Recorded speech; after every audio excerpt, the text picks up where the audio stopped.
Olá, pessoal, tudo bem? Voltando com mais um bloco de contabilidade pública, continuando o nosso papo sobre balanço patrimonial, né? No bloco anterior nós falamos aqui de ativos e agora a gente vai dar continuidade ao balanço patrimonial, comentando aqui sobre os passivos e o grupo do patrimônio líquido. Beleza aqui? Então daremos continuidade a partir de agora. Vem comigo na tela. Bom, então dando continuidade aqui, né, à apresentação do balanço patrimonial, vamos analisar os seguintes subgrupos. Então, do lado do passivo, eu tenho passivo circulante, né, que são obrigações aí de curto prazo, né? Passivo não circulante, que são obrigações de longo prazo, e os componentes do patrimônio líquido, né, que pertencem aos detentores de capital. Legal? Então, o primeiro passo é entendermos que o passivo é uma obrigação presente, né, derivado de eventos passados, do qual a entidade espera que vai gerar uma saída de recursos, né, para liquidar aquela obrigação. Né? Então, ao considerar o passivo como obrigação presente, ele também pode ser dividido em passivo circulante ou passivo não circulante. Né? Então, para ser considerado como passivo circulante, né, deve satisfazer, né, a qualquer um dos seguintes critérios. Ou seja, ele sendo pago, liquidado durante o ciclo operacional normal da entidade. Então, considerando que o ciclo normal da entidade seja aí de 12 meses, por exemplo, então, se for pago dentro desses 12 meses, ele vai ser considerado um passivo circulante. O passivo, né, também pode ser circulante se for mantido essencialmente com a finalidade de ser negociado.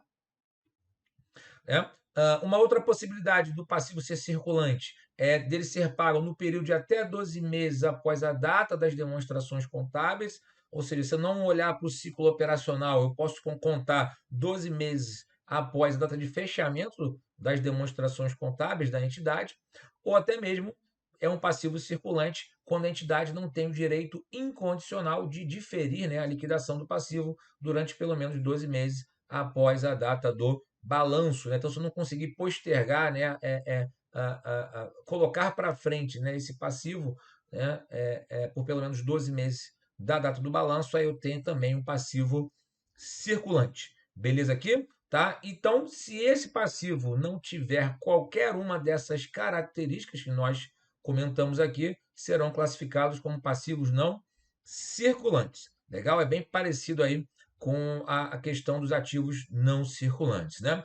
E o patrimônio líquido é justamente o valor residual dos ativos da entidade após deduzir todos os seus passivos. Né? Então, o patrimônio líquido é justamente a diferença entre ativos e passivos. Legal?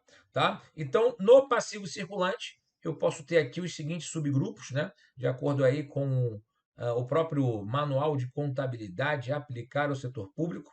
Então, tem lá as obrigações trabalhistas, previdenciárias e assistenciais a pagar de curto prazo, empréstimos e financiamentos de curto prazo, fornecedores, demais contas a pagar de curto prazo, obrigações fiscais de curto prazo, obrigações de repartições a outros entes, né?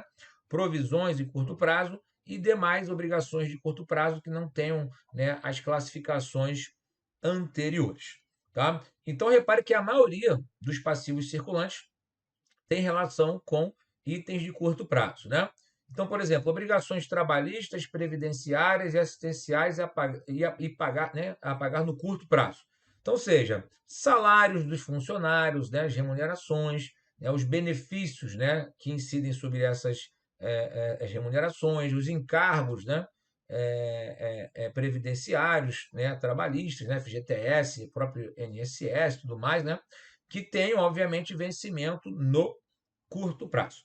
Bacana? Tá? E empréstimo de financiamento de curto prazo, quando a entidade ou busca recursos financeiros, né, ou quando adquire um bem e precisa fazer um financiamento, contanto que esses recursos sejam pagos, né, ou parte deles dentro do ciclo operacional ou até 12 meses após o fechamento das demonstrações contábeis. Eu estou aqui também falando de empréstimos e financiamentos de curto prazo. Né? Então, sejam elas operações internas ou externas. Legal aqui, gente? Beleza? Tá? Fornecedores e contas a pagar no curto prazo. Né? Então, são itens que a empresa costuma pagar no dia a dia, aquisição de matérias-primas, mercadorias, né, outros materiais que são utilizados na atividade da né, do órgão público, né, ou seja, na sua atividade operacional, né, ou seja, a própria energia elétrica, né, concessionárias, água, telefone, propaganda, aluguéis, né, ou seja, são recursos que a entidade utiliza no dia a dia para manter suas atividades operacionais e contanto que esse vencimento também esteja no curto prazo. Bacana? Tá? Obrigações fiscais de curto prazo, né? Então, são obrigações das entidades com o governo, né? Que tenham relação com impostos, né? As taxas e contribuições, de uma maneira geral, os tributos, né? Que também tenham vencimento aí no curto prazo. Obrigações de repartições a outros entes. Aqui é uma parte interessante, né? Que a gente sabe que, de acordo com a nossa Constituição, né, algumas entidades públicas têm obrigações, né, de transferências constitucionais.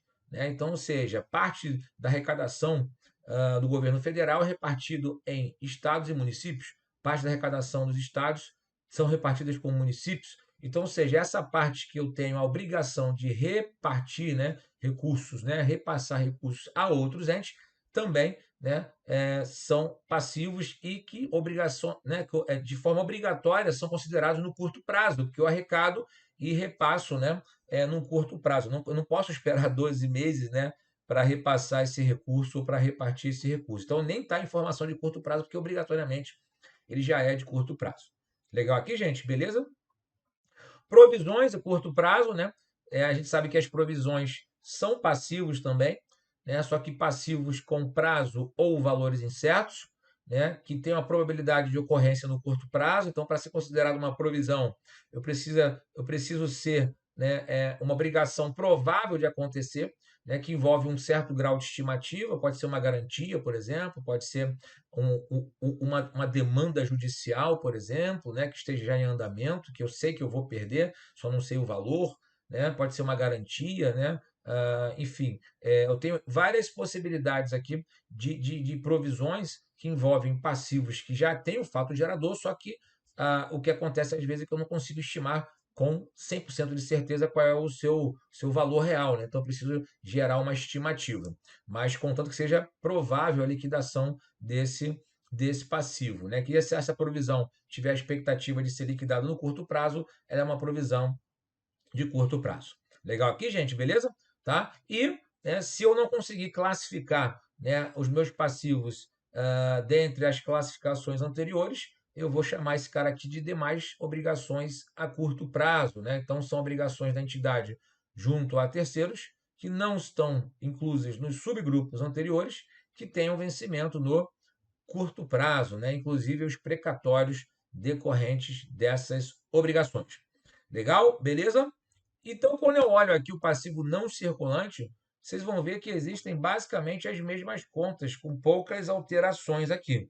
O que eu vou mudar aqui, basicamente, né, vai ser justamente a repartição, né, de recursos a outros entes, que obrigatoriamente é curto prazo, e a inclusão aqui de resultado diferido, né? Que essa palavra, na verdade, nem se usa mais, né, na prática, né?